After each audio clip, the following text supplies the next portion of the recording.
Warning, incoming game over. Warning, incoming game over.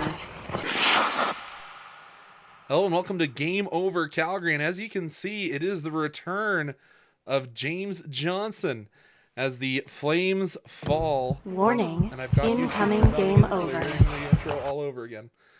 Oh, I've got to remember to turn that on to mute. But anyways, James, welcome back to Game Over Calgary. Thank you so much, Conrad. How are you? It'd be better if we were coming back on a win, but it seems that I might have taken Audie's curse a little bit, and we only get the losing games. That's why I brought you on. Like, you were always so good luck for the first iteration, but apparently my bad luck outweighs your good luck. There you go. Yeah, I can't remember the record exactly, but it was like ridiculous compared to Audie's. So Yeah. but I guess doesn't translate this year. Too bad. So before we get any further, I do have to pay the bills. So before we get to talk about this one and the rundown of events, check out the flagship show of Game Over Network over on the Game Over Network YouTube channel or your podcatcher of choice. Of course, I'm talking about Hyperdrive Hockey, which is all things hockey across various leagues in multiple countries. Wherever it is and whatever language it's in, Max, Daphne, and Kev have you covered for all of your hockey news with a steady dose of fun and fan engagement. You can find Hyperdrive Hockey, as I mentioned, on the Game Over Network YouTube channel or on your podcatcher of choice. You can also check them out on our website at thegameovernetwork.com. Make sure to head your way over there, and you can even catch the Calgary links, and we're going to start actually embedding our news feed of kind of a feed that is curated by your new hosts of Game Over, myself, Matt, and Anand. So James, you didn't get to catch most of this one because of work, you said, but you're kind of on the pulse of all things Flames. So after this, we'll kind of talk about what you've seen with the Flames, but before we get to that, let's go over the goals at the very least and talk about how you missed a 4-fight game. So the Flames once again off to a slow start, which seems to be the case this year. Goals from Adam Fantilli and Kent Johnson put the Blue Jackets up 2-0. James, I'm sure you're absolutely shocked to hear that the Flames started off slow. It's same old story. Yeah, it's same old song and dance. It's Exactly. You think that given how poor they've been in the last two games against both Ottawa and Detroit, they would have a fire under them to come out and start the right way, and especially in a game that has as many feelings as it did. As below myself, you see the 13 for Johnny Gaudreau, and under yourself, you got the 21 for Matthew Gaudreau. Obviously, the first matchup between Johnny's two teams. So you figure the Flames might have been trying to win this one for number 13, but it didn't certainly feel like it.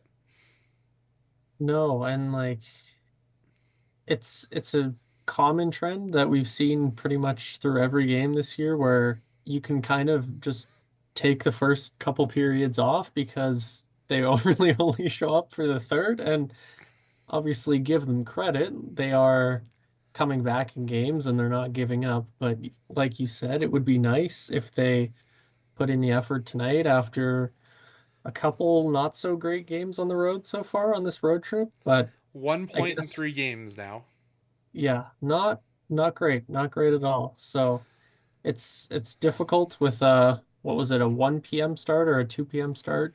Which would have been, what, 11 Eastern in Columbus for the puck drop for this one? Like, Yeah, that's such an so awkward timing, especially as I know there were a couple of guys, Rasmus Anderson specifically, who went over to Meredith Gaudreau's to kind of spend Thanksgiving with the kids, and so couldn't stay too late, I can't imagine, before they probably had to be back in the hotel room. But that's also something I'm a little bit mad about the NHL. We'll continue the breakdown after this.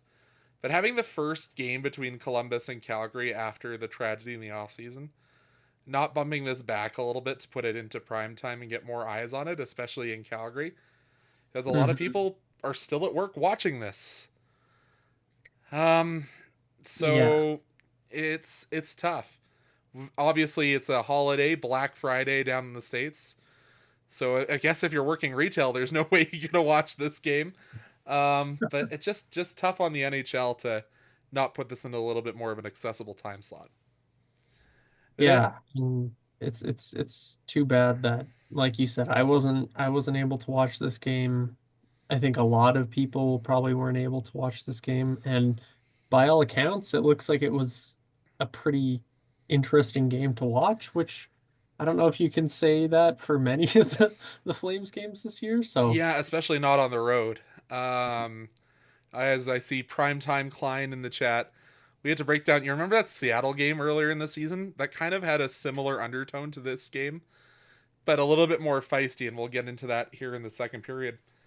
Zach Werenski opened the scoring. One of the most, you know how everyone always said Sasha Barkov was underrated just because he played in Florida? I think Zach Werenski is very much in a similar spot where he plays in Columbus, so doesn't get maybe the accolades or the eyes that some other players get. But his 8th goal of the season, and he got an assist, which puts him up to 16 assists. So putting up points on a team that kind of hiding away in the shadows.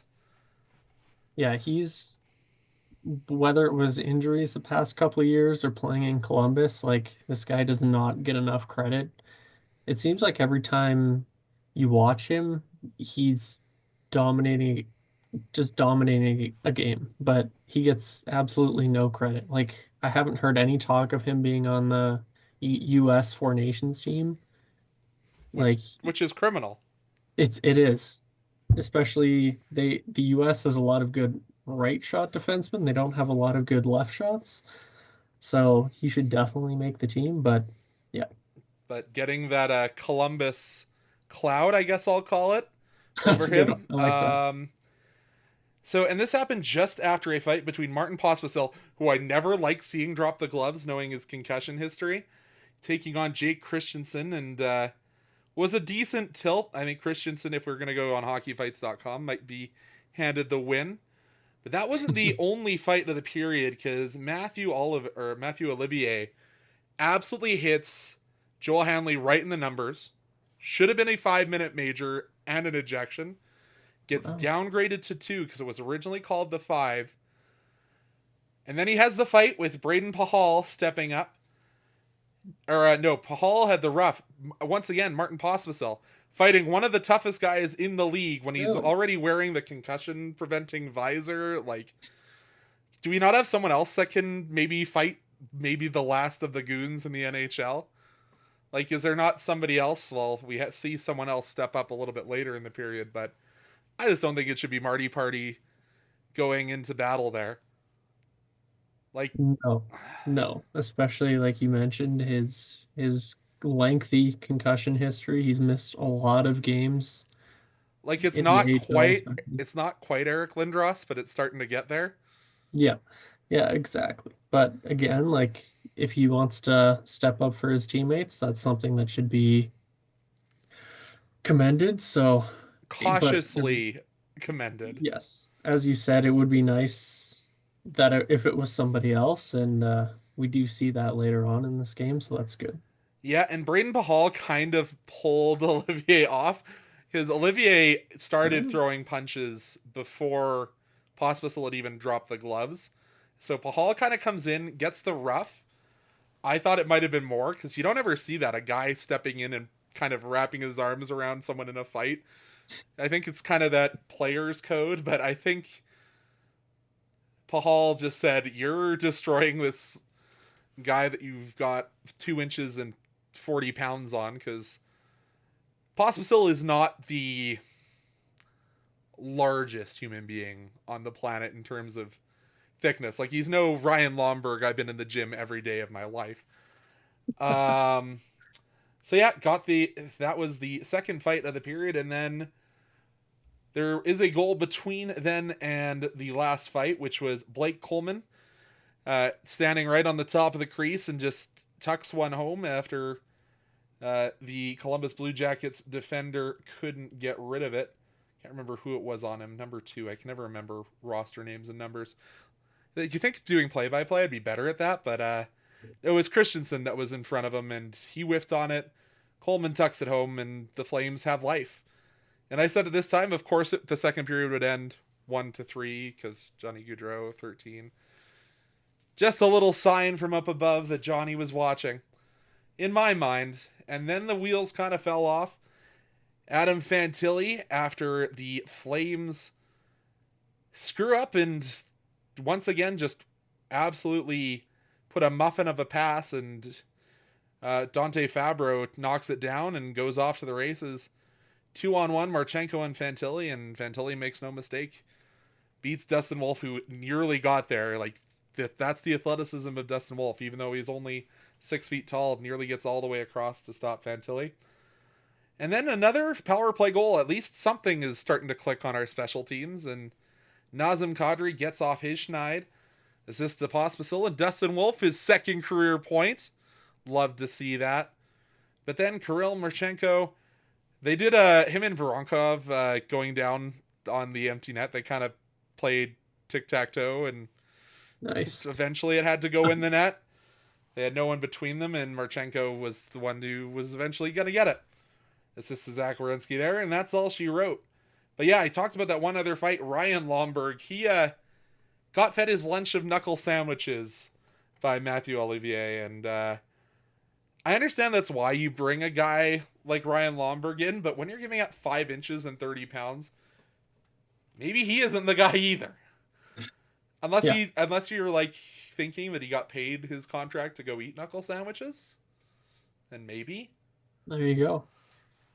No, but like 2 Flames players willingly fighting Matthew Olivier, that is that takes some guts, because that guy is, I don't know, I know everybody likes to say it's like still Ryan Reeves or whatever, but no, Matthew Olivier is the toughest guy in the Because NHL, Ryan Reeves can by still far. somewhat play hockey, or at least eat popcorn at a reasonable rate. Olivier's in the lineup every game, it seems, for these Blue Jackets. Yeah, he's a force to be reckoned with. So that takes guts, especially Lomberg when you're like 5'9", but he doesn't. Obviously, he's got 5'9" and jacked. shredded. Yeah, but that takes guts to take on Olivier. So if that was to send a message like, "Hey, don't hit my guy from behind," I love that. Especially, I did watch the fight replay, and it looks like he kind of got his ass handed to him a little bit, which, again, you're fighting Olivier. That's kind of expected, but it's good for him for standing up. And, like, this fight doesn't happen if the refs make the correct call, in my opinion, and make it 5 in a game for a hit straight to the back of the numbers.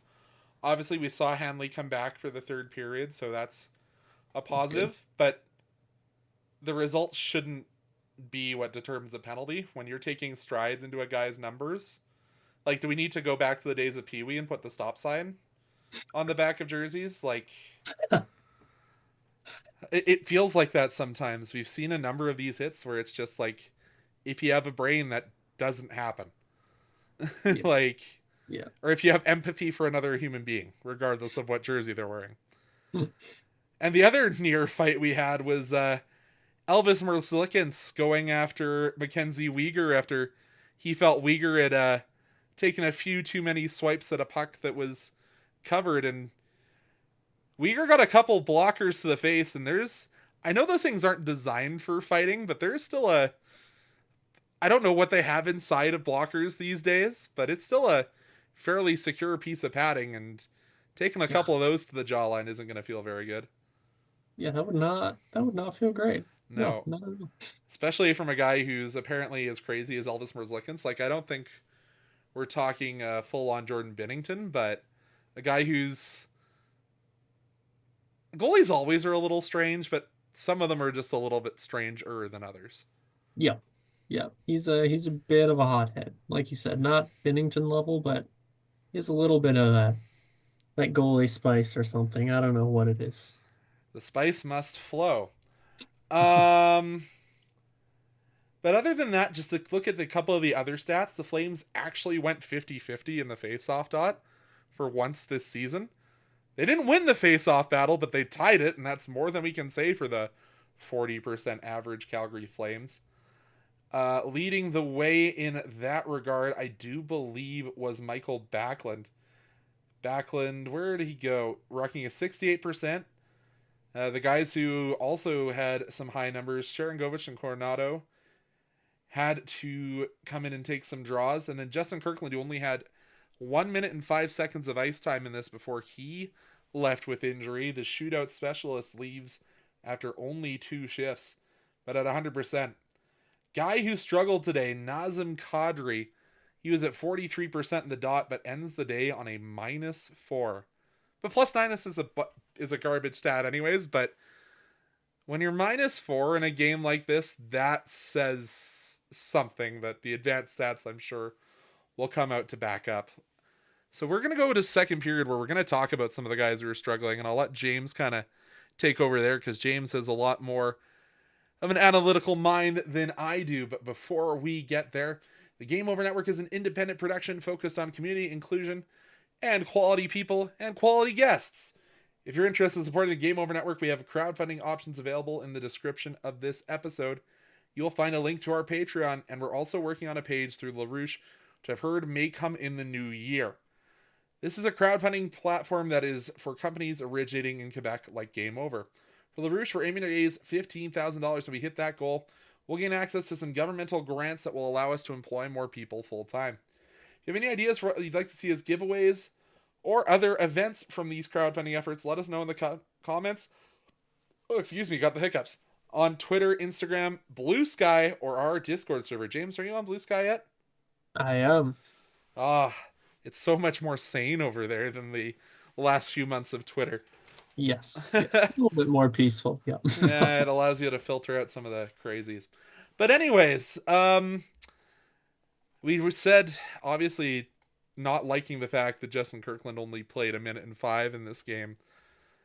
But there is some guys that are struggling. Nazem Kadri, Blake Coleman, Martin Pospisil I'd put on that list, and Andrei Kuzmenko, who needs to figure his blank out because he's also a -2, as is Marty Pospisil. And then you have your best player in Connor Zary with 2 absolute sandbags strapped to his ankles. You have line mates in Jonathan Huberdeau and Blake Coleman. Like, why? He doesn't need the training weights on. This isn't a training montage in Dragon Ball Z. Like, he needs to be playing with a guy he's shown chemistry with in Igor Sharangovich. But that's just my thoughts, James. What have you seen so far this season from this Calgary Flames roster? Yeah, so last year, obviously, a guy like Kadri was the main reason they were relevant. Him and Jacob Markstrom, I'd say, were the 2 players that were keeping them from finishing bottom 3. That roster was not good. This year, Kadri is really struggling. I think you said he was a -4 this game. I think he was leading the team in plus, or I guess, yeah, leading the team in minus and plus minus by like a very significant amount. I think he was -12 or something before this game. And again, plus minus is not a stat that I look at a lot, but it's certainly telling when The outliers are really what you can see. Exactly. Yeah, and he's been a big outlier. Sharangovich as well, I think, was like kind of second there on in plus minus. He was a bit of an outlier, but Kadri was way up here. So he's been struggling, and that's kind of expected for a guy who I'll say it wasn't a career year in points for him, obviously, but I think that was his career season last year, just because he was playing on a team that was not very good and he was playing so well. Mm-hmm. And at his age, I think he's 34, if I'm correct, 33, 34, you're gonna kind of start to see some wear and tear take shape. Yeah, 34. Just confirming 34, that. thank you. Yeah. So it's kind of expected. Him and like a guy like Blake Coleman who scored 30 goals last year. If you look at any kind of regression factors or anything like that, you kind of knew that these guys would probably take a bit of a step back. But I think for most of the veterans on this team, they've taken a big step back. Like Jonathan Huberdeau is, to his credit, scoring a lot more goals than he did last year. A lot more garbage goals. Like, let's be real, they aren't the pretty ones you expect from a guy you're paying $10.5 million to. Yeah. I don't know how many points he has on the year, but I'd say it's probably like 12 or so. Like you hit it right on the head there. Yeah. 7 and 5. Oh, like there's just a lot of players on this team. Like you mentioned Kuzmenko as well. That's another guy who's so hot to finish last year, and then We're seeing the Vancouver version of him now. The reason they traded him away, and exactly. And in the summer, there's a lot of people that wanted to extend him, and I said, "Hey, hey, hey, let's pump the brakes and see how this plays out." And a lot of people said, Rick Tocchet was the only reason that Kuzmenko had a rough start last year. He didn't fit into that system. He'll be fine. Let's give him a 6-year deal. I saw somebody say we should give him a 6-year deal at 6 million per year. I was like, okay, let's I'd be happy with a sixth round pick at this point. exactly. Yeah, like he's a guy who, when he's on, is genuinely one of the best players in the league. Like, But when does that happen? Like, exactly. it's few and far between. We saw it last year when I'd say he's really good when the games don't matter, in the sense of like, There's no pressure. Like, he plays exactly. the most free he can, but that isn't going to happen 82 games a year. Yeah, and I think he has one goal this year. Ugh, I It's can either I think he's one goal and like 9 assists or something like that. Like, 1 and 8, yeah, and the ouch. goal not recent. Yeah, I think it was like the fourth or fifth game of the year if I remember, but Yeah, like he he's a guy that and he's been you staple kind of, to the bench more than he's played. Like, yeah. Yeah, he's been kind of a guy that's kind of played the first couple periods and then kind of taken the third period on the bench. And that's a I guy that you kind of were hoping would play quite well this year, and then you'd be able to flip him at the deadline. But right now, you're going to have to retain 50% and hope somebody's interested in him. or you staple him to Dan Vladar, which is what I've been hoping and praying for recently. But James, you've been very I was gonna call it vocally, but I guess I'll call it X. You've been on Team Tank for a long time.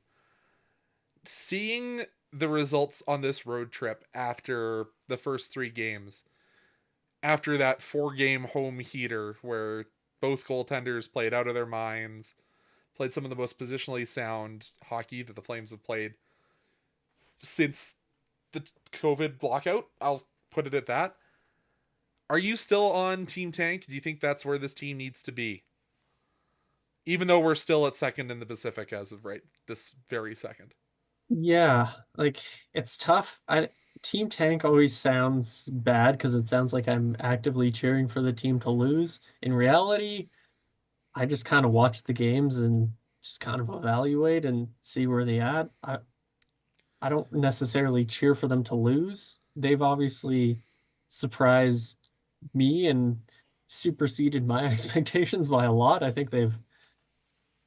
don't think anybody kind of saw them where they'd be at right now, No. but I would say that is in large part due to working hard and goaltending. And to give them credit, they're that's two things that we didn't really see last year to end the year.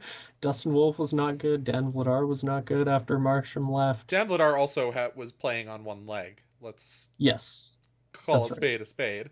That is true. Yes, he was injured, but and hard work. Like we did not see that last year. We saw a team that was pretty much mailed it in after game like 3, and they were just kind of coasting around. So this year, to their credit, it's a lot of things that we didn't see last year and coming back in third periods. But I will caution, there's a couple teams every year that we see working hard and getting good goaltending, and then by game 50 to 60, they kind of start to falter. A great example is the Philadelphia Flyers last year. And I kind of made this comparison, I think, after about game 5 of this year, because I was like, I can kind of see this already, where a goalie that I will not mention on the Philadelphia Flyers was keeping them in it for a large part. And John Tortorella's systems, and everybody was playing hard, and they were this defensively sound and structured team. And then, as you kind of see, the hard work goes, obviously, You it can't. kind of It's continues on. hard to play in the NHL as hard as the Flames were for 82 games. Exactly. And as you can kind of see for most teams in the second half of the year, skill and talent beats everything because every team system becomes pretty much exactly what they're looking for. It becomes really hard to score goals. Obviously, that's already a struggle for the Flames, but you need star talent in this league, and that's basically, from my point of view, that's all I want for this Flames team because we haven't had a Gavin star. McKenna, Gavin McKenna, Gavin Exactly. McKenna, Exactly. We Landon haven't had DuPont. this. Let's get them both. Let's. Bring them all in. Yeah. But that's what this team is missing, and that's what they've been missing for a number of seasons. And that's basically why I am team tank, more so just team Let's get a rebuild. star. Exactly. We need a star player in Calgary. I need somebody like Kirill Kaprizov. Perfect example. Minnesota, without Kaprizov, they're fine. They're an And we okay saw that hockey team. They're milk toast. exactly. We saw that in that game against Calgary. I think that was on Saturday or last Last Saturday. week, yeah. Yeah, where they were fine. But with Kaprizov, completely different beast, and that's why they're, I think, second in the Central this season. Second in the Central behind an absolute unit. Exactly. Yeah. Um, like, and I have to correct something I said earlier. Los Angeles also played in an early slot. They won. Flames moved to third in the Pacific. So just have to Oh, make there a you go. brief little correction there. That's another, because that's the team I think the Flames are competing against right now. That is the most direct comparable to this Flames team is the Los Angeles Kings. They don't truly, they have an aging star in Anze Kopitar, who I wouldn't even say is elite at this point. Yeah. I'd argue that is a team of very good pieces. Like Quinn Byfield is a great piece. Um, Very solid back end. They still have David Riddick on the roster, so I guess we can't look at their goaltending as a comparable to the Flames, but like who would you wouldn't say anyone on this squad is an all-star. Like I think Akil Thomas is a building piece. As I said, Anze Kopitar aging, Alex Lafreniere, who knows what he truly is, or Laferriere. I apologize, not Lafreniere.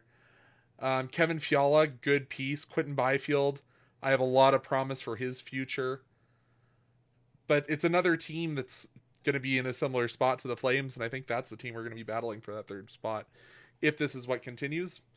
But I'm I hate to agree that I'm on team let's simmer down, let's reevaluate expectations, and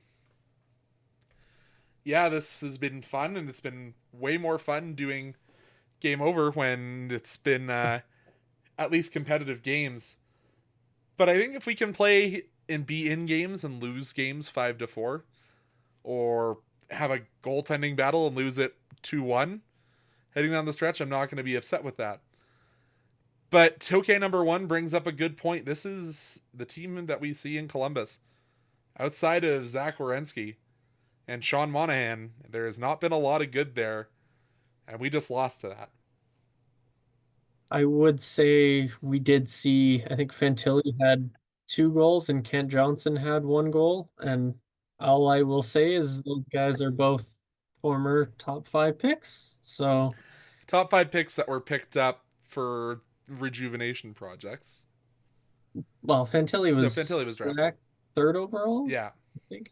Like, obviously super young, but super skilled. Yeah. And I think I saw the Kent Johnson highlight where he walks down, snipes it past Wolf. Like, you need skill. You need skill, and obviously I don't know, like Fantilli I think is going to be a really good player. I don't know if I would categorize him as star level yet, I'd but say he's on par with Connor Zary. right now, yes, I would say Fantilli will be Has the a higher much, ceiling. yes, yeah. But yeah, those guys are probably on par right now on like really good young players that you want to have on your team. But that's kind of, I don't know if that was the difference, was former top five picks, probably not, but it's just Columbus is building something good, and they've been obviously kind of rebuilding for a number of seasons, and Yeah, they've got an actual general manager in there now, so they can finally start to actually figure out what was wrong there.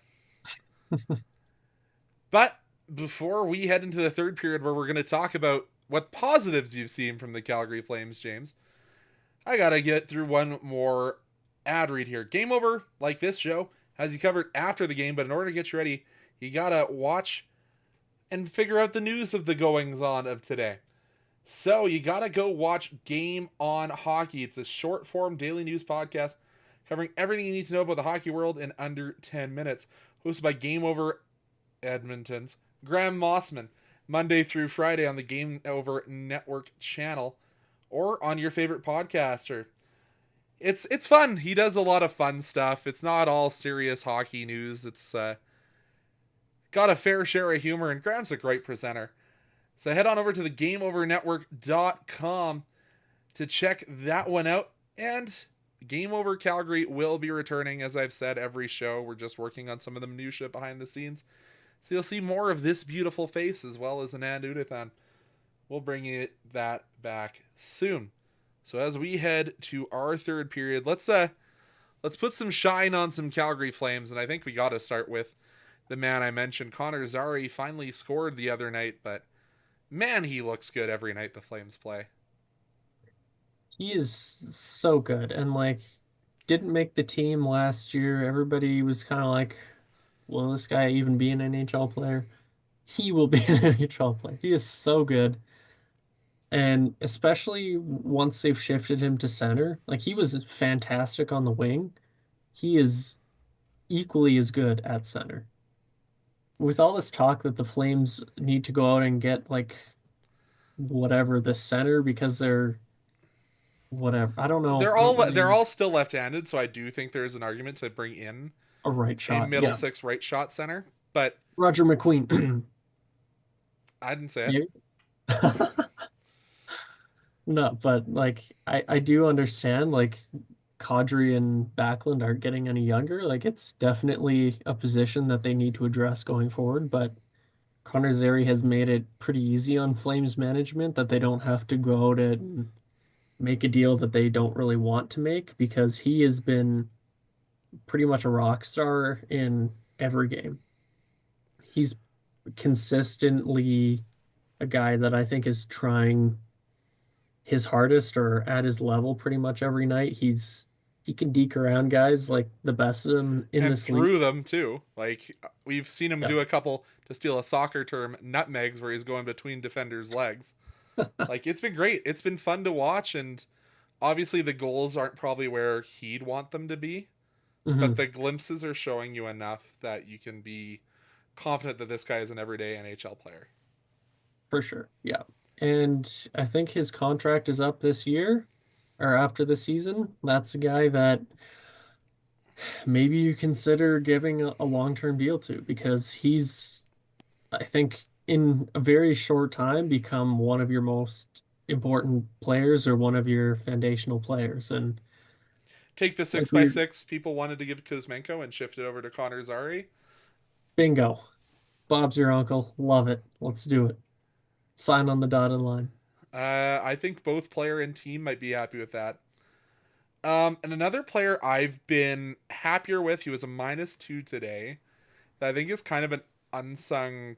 I'm not going to call him a hero because I don't think he is, but he's been better than my expectations, is Kevin Ball. Mm-hmm. Like, he plays. We've had a lot of players that join this team that are 6'4" plus that don't play like they're that tall. Kevin Ball plays like he's that tall.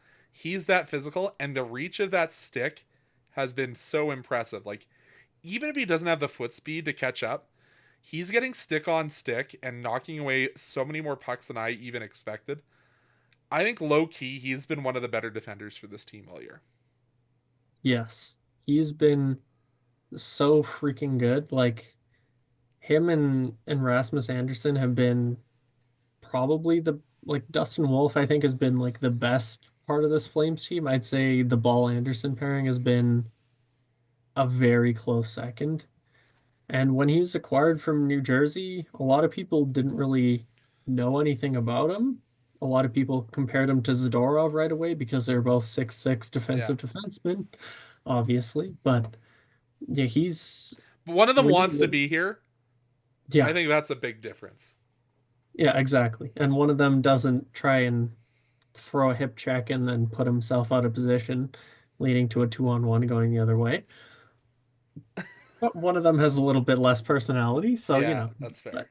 no, Kevin Ball he's been great, and his underlings were good before he was acquired, so it was something that I think the Flames were missing. So full credit to Conroy and team for finding that piece, and I think holding out with New Jersey for to get that piece because he's somebody I know that they targeted for a long time and they were finally able to get. So I think it's a it's little sprinkling of the Chris Snow leftovers that are playing into that one.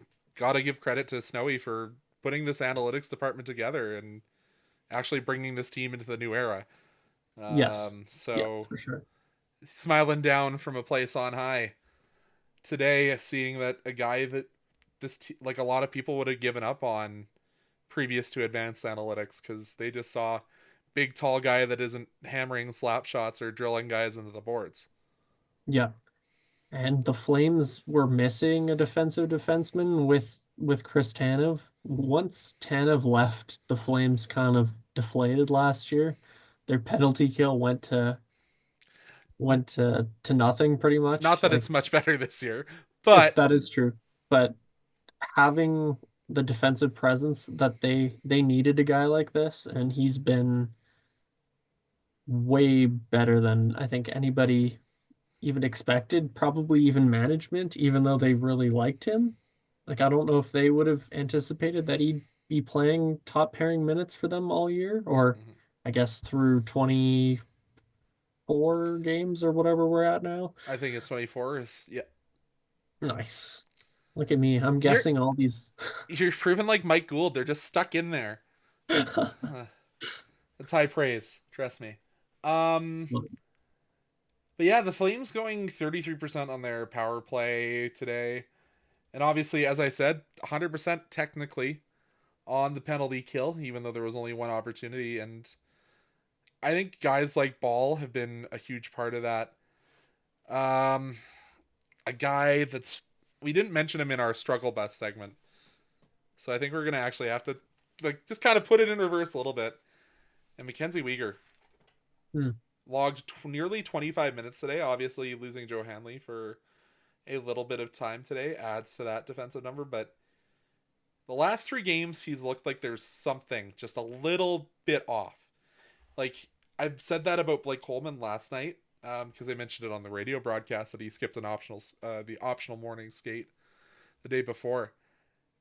Either it's Uyghur trying to take too much on and take too much responsibility, or there is an underlying injury. And we talked about this before we went on air. This is a team that's carrying 8 defensemen. If you think those two guys that you're carrying at 100%, assuming they are at 100%, aren't better than Mackenzie Weegar at 70%, which is what I'd estimate his skills are right now, why are we carrying 8 defensemen? Great question because like Joel Hanley, don't really know why he's been playing as much as he has over a guy like Jake Bean, Tyson Berry. Sure, he shifted in a few times, but Uyghur, you can tell he's fighting something. He's missed, I think, practices or morning skates for pretty much about a week or so, and he's a guy that he's so good that you can tell when he's not at the top of his game, and when he's not, this Flames team is in trouble, as we've seen on this road trip, because him, Ball, and Anderson really, and Wolf, like though that's the main reason this Flames team is where they're at right now. And that's not to discredit guys like Zary as well as a big reason, but Mm-hmm. the main reason they're at above 500 right now is because of Dustin Wolf and those three defensemen. And if one of those four players isn't at their max, this team is going to struggle. And again, that kind of goes back to the team not having a superstar, is that you have guys like Uyghur that are putting in 100% effort every night, and that's going to wear on you. So And yeah, I agree. But I'm gonna stop you there just for a second because shortly we'll be heading to our overtime segment.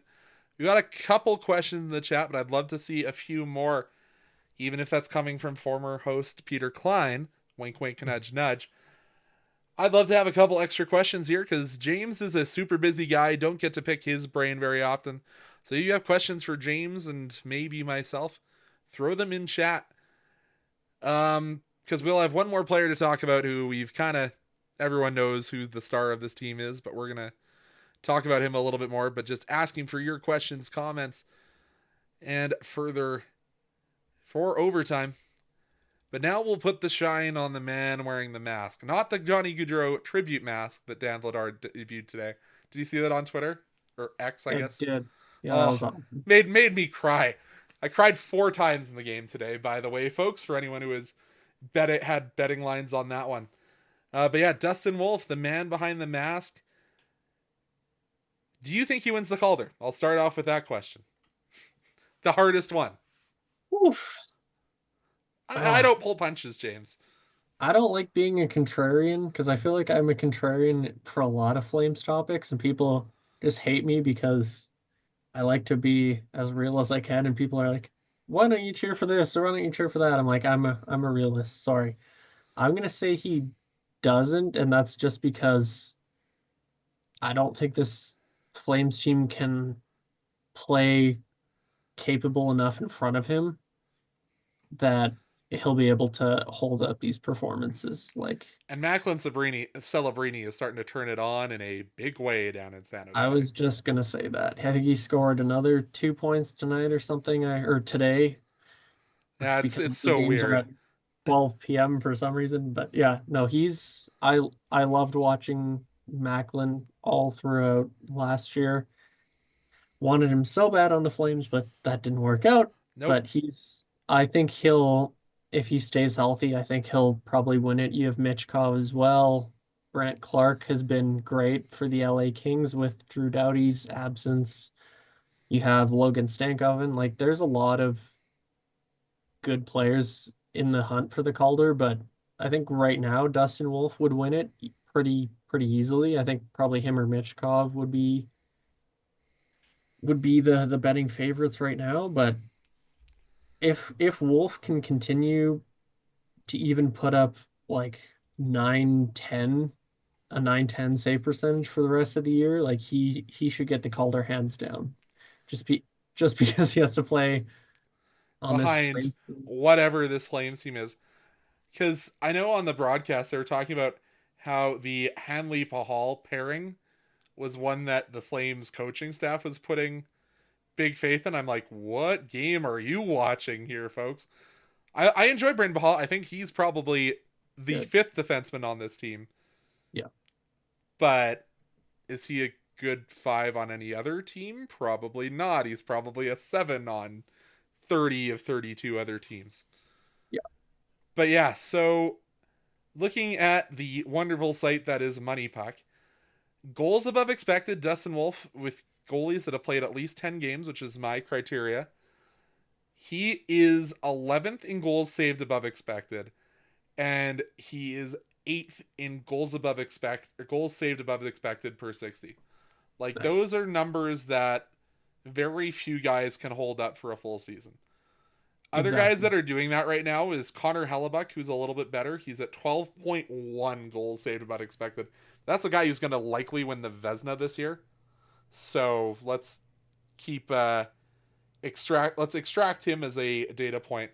But like Joey Decord, who's played good in segments, Karel Vejmelka, who's only played 11 games but has stood on his head for a very, very bad Utah HC, Yep. who apparently have their new jerseys already, but we'll Ooh. wait for that. And a guy like Lucas Dostal, who has been kind of the shining light down for the Ducks in a similar area. So Dustin Wolf is in some pretty good company, and based on the fact that he is a rookie, you just have to put so much more into those numbers. Like, understand that this is a phenomenal season, but it's a phenomenal season where there are also some players that are gonna draw some attention and probably draw some votes.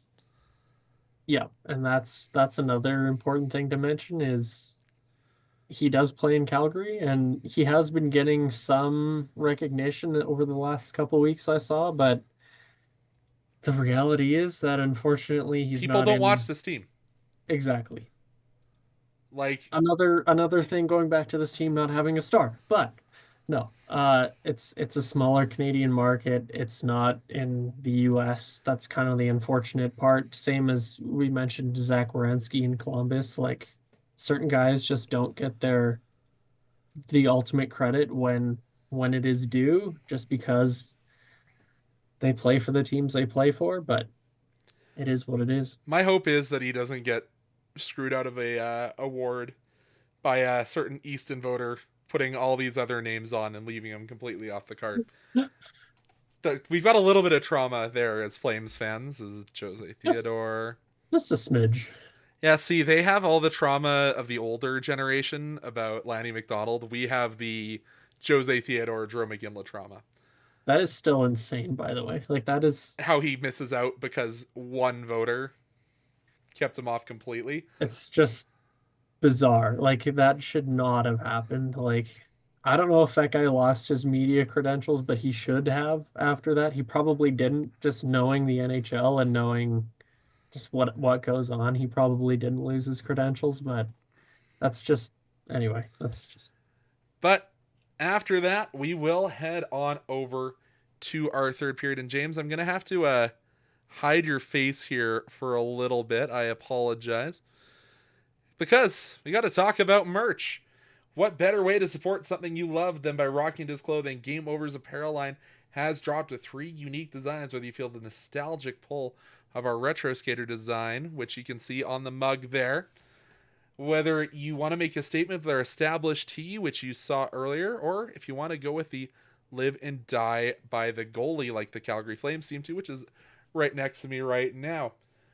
Or if you need another coffee mug to get you through this Calgary winter that seems to be getting colder and colder and windier and more miserable. I was out there shoveling earlier. Don't remind me of how cold it is. We have you covered. Designed by Brady Chalice from Game Over Winnipeg. Use the QR code on the bottom of the stream now. Take a look through our apparel store and help us rebuild local sports media in Canada while repping this community. Let's get the better looking stuff up there. Hey, welcome back, James. thank you. So we've only got a couple questions in chat, and I think we addressed the is the tank back on appropriately. I guess I'll ask a related question to that. Do you trust Craig Conroy to be at the helm if this rebuild continues? What have your thoughts been of his moves thus far? I don't think he's given me any reason not to trust him so far. When he was hired, I was kind of one of the few people that said I would have liked an external voice just because I thought that's what the team needed to kind of completely revamp and reset things. But again, he's done nothing so far that's made me question him or think he's not the guy for this. So my only thing I didn't like was making the decision so quickly to strap the Rockets onto him and expel him into space and decide to go in the Kevin Ball. Was it Kevin Ball that was direct? No, it was Jake Bean. mhm. That was kind of viewed as the replacement. And we've seen how much Jake Bean's played on this team. But also Oliver Shillington has unfortunately not played that many games or that well down in Colorado. So who knows? It's kind of apples and oranges on that one. That was my only real negative mark on Craig Conroy's record. That one I would say is large part due to Shillington and his agent rather than Conroy because they did offer him the exact same deal that they offered Jake Bean. Yep. And Shillington said, I want to test free agency. And there was rumors that some team out there was prepared to offer him a 4-year deal. That never Winnipeg? happened. I Or no, it was Washington. Sorry. Washington, yeah. Yeah. And that was before they traded for Chikrin, I think. Yeah. Anyway, so he tried Victim of circumstance, I guess, is the exactly. way you can look at it. Um.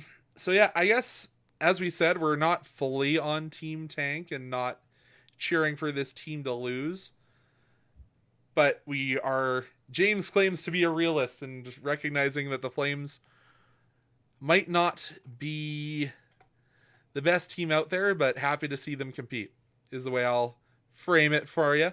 That question from a friend of both of ours, some guy named Mackenzie Grafton. Like, what does that guy know about hockey? Love that guy. He has to watch the Calgary Canucks on a regular basis. I feel for him. Toke number one wanted us to rip into the team. I thought we did a little bit of that. Obviously, maybe not enough for some people. Yeah, I think if we didn't see the injury to Justin Kirkland tonight, probably would see Kuzmenko sitting and eating some popcorn tomorrow night against Pittsburgh. But now that, unfortunately, we're going to have to shift Kevin Rooney to center for that fourth line, it's going to be the return of a 6'8" winger on that fourth line. And Oh yeah, I totally forgot about Klapka. I yeah, forgot about that guy. how do you forget about he's 6'8"? You can never look past that guy or around or over him. You cannot do that. No. I was actually hoping we'd see Klapka on the second line this tonight, but we can't always get what you want, and so you try sometimes you get what you need. Some band said that once upon a time. Mackenzie with another question. Any players that you would like to see the Flames take a longer look at in trade talks? I know you mentioned a center that you had your eyes on a little bit earlier. Well, that's the thing. Like there's names like Marco Rossi, Dylan Cousins, like those are Who is the center in Ottawa that a lot of people had us linked to? The gambling Josh one. Norris or Shane Pinto. Shane Pinto. Like those are good players, but the reality is they're probably closer to second line players than they are top line players. Again, is that somewhere an avenue that the Flames should go in, given that Kadri and Backlund are both getting old? Yes, they need centermen. I would say that the easiest way to get a first line center is to get them through the draft, even though that'll take a longer amount of time for them Gavin to get McKenna. Gavin McKenna, but it's something That's still that 2 years away. I have to remind myself of that. Oh yeah, it's not even his draft year yet. That's crazy. It's crazy. Yeah. Crazy. It would be nice. It'd be nice if the Flames were just horrendous next year. It would be nice, but Connie, trade all the wheels. We don't want to be a wagon. Dustin, if you want to take a year off, next year's your year. I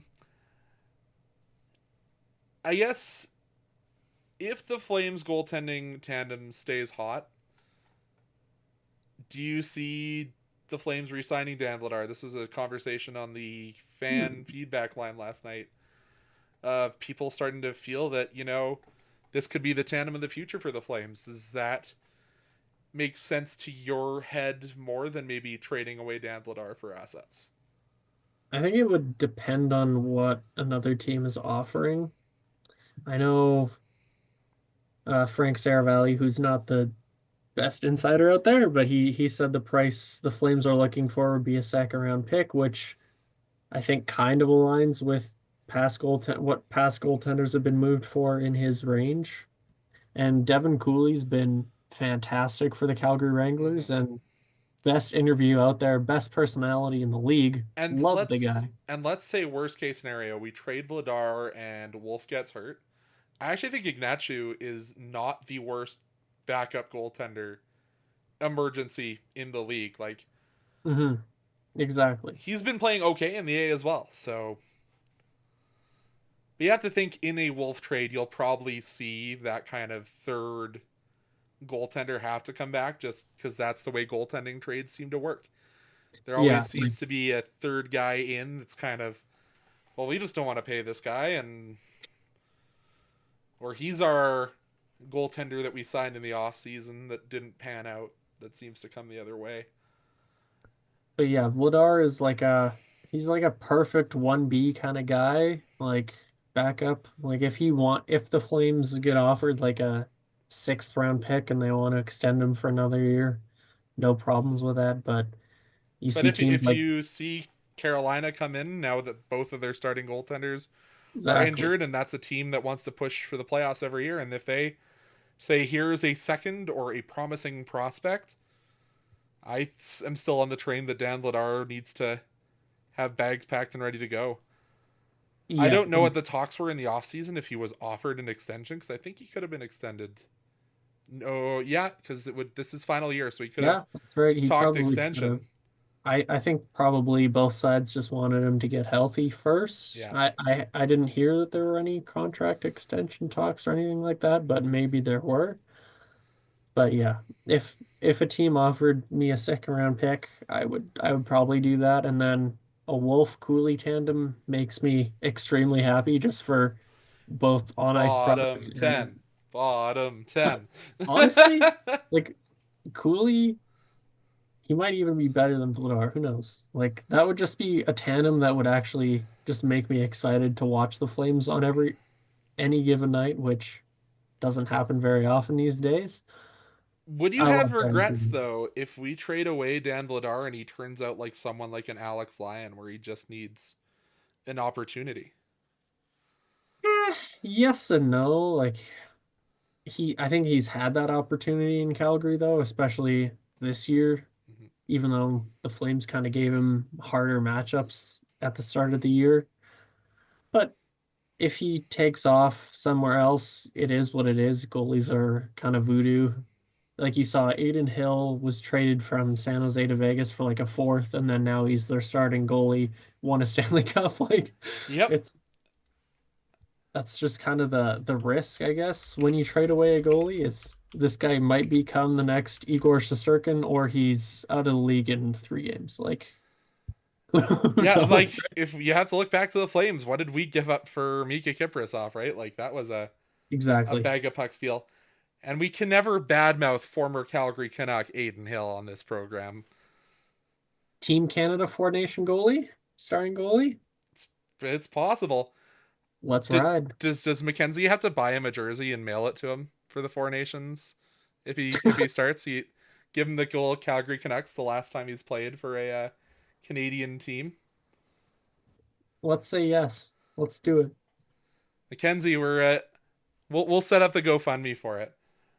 Um, but since I see no more questions in chat, I'll ask you for one more name of a player that you want to see donning the Flaming Sea, or I guess Blasty, I guess.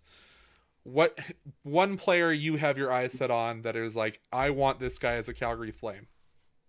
Uh, I mean, we went over Gowd McKenna. Roger McQueen is probably just because he's a right shot center and his last name is McQueen, and I can just make Lightning McQueen jokes for the next 20 years. See, That would be kind of sweet. if we do that, Kaya's gonna no longer be a Canucks fan, and she's gonna come over to this. Oh, you should There have you go. seen the crossover episode I did with Kaya. But that's all we've got for today. In the words of primetime Peter Klein, let's put a bow on this one. But you don't have to wait long for your next Game Over Calgary. Matt DeMille will be back with you tomorrow for the potentially one of the last matchups against Sidney Crosby in the NHL as the Flames visit the Pittsburgh Penguins. Puck drop 5 o'clock for that one. But before we end it, James, where can people find you if they want to see more of your realism? I love it. You can find me on X or Blue Sky or Instagram at James Johnson YYC. You can also find my writing work at thewincolumn.ca or wincolumn CGY on all those social platforms I just mentioned. We just put out an article about Dan Vladar to Carolina, or Colorado. So there's lots of topics that if you want to read up on the Flames, then you can catch us down there, and lots of nice graphic work from Mackenzie, who we brought on this year, who's done a fantastic job. So yeah, lots of Are good you things over there. are you saying Mackenzie Grafton is your go-to graph guy? Oh, yeah. Anyways, I got to For wrap sure. this one up. I got a Christmas party to go to. Thank you so much for joining us, James. We'll see you again tomorrow when Game Over Calgary returns.